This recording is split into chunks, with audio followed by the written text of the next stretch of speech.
In a previous video, we looked at how interaction diagrams can take us from a sketch to free body diagrams, but it was only for one object in our system. Now we want to consider A, B, and C all part of our system. We need to have a little bit of new rules and a new interaction diagram.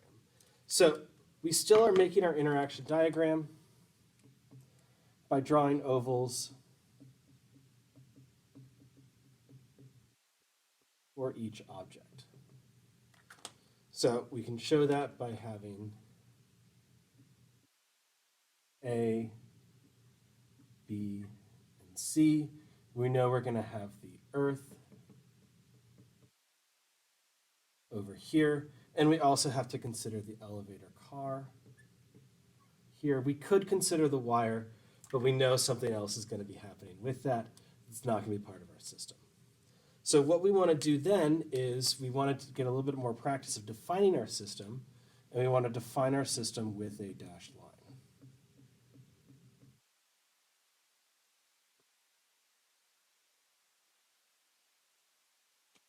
So in this case, right, we want to consider A, B, and C.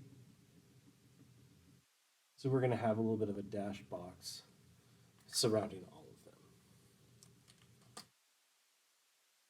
And then with our forces, we want to draw lines.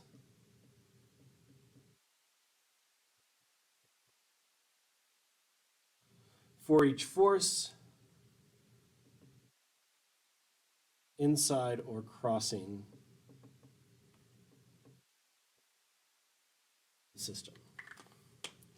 So what we're doing with this is that we have a force from the Earth on all three of these. So we have a force from Earth to C, Earth to B, and Earth to A, right? Label the agent of the forces.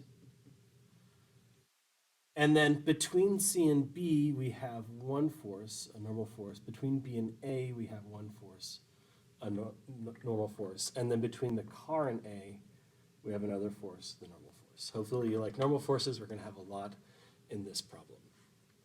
So that is what is happening, and then we want to write the type of force.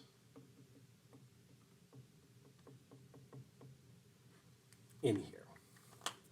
So what we get is that for each force object in our system,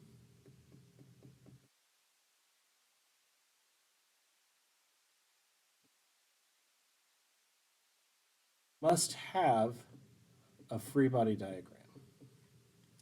So that means that I am drawing a free body diagram for C, I'm drawing a free body diagram for B, and I'm drawing a free body diagram for A. So for C, I can then use, again, the same what we get rule of each line into an object is a force in the free body diagram. So for C, I can look and see that I have 1, 2. So I've got force of gravity down, and I've got this normal force up. And then what we want to do is we want to label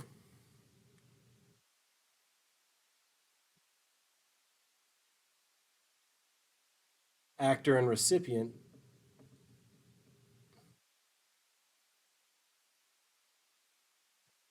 for each of our forces. So this force of gravity is from Earth on C. This normal force is from B on C. And these subscripts are super important, so that's why I'm drawing them super big or just kind of under the force. And then we can go on to B. I have 1, 2, 3 forces on B. So I've got this force of gravity from Earth onto B. And then I have this normal force of C pushing down on B. And then I have this normal force of A pushing up on B.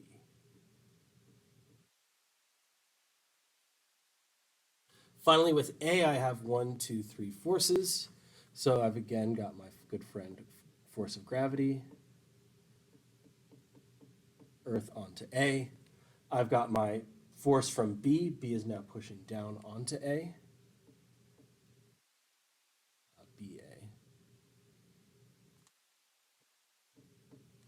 And lastly, I have the car pushing up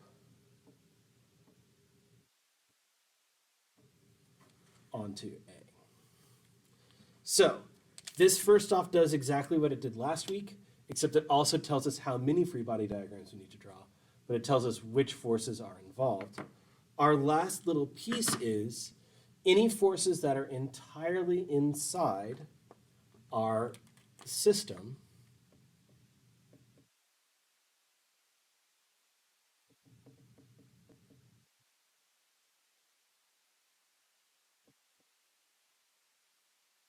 are third law pairs. Now I'm also going to show, we don't have space for it, that if we have the subscripts and the subscripts match, then we can also show that they are third law pairs. Here I have BC and here I have CB, but more importantly, easier visually, is that this is the same normal force drawn.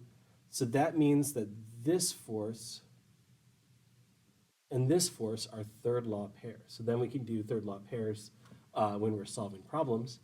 This force and this force graphically connects A to B, AB, BA. These two are third law pairs. EC, EB, EA, there's nothing that we're not studying the Earth, so we don't have any third law pairs with that. Car is not in the system, we're not studying that. So you can either do the flip of the subscripts, or we can look in our interaction diagram and see which these are. So that's how we find out how third law pairs are, and that's the whole reason we did interaction diagrams.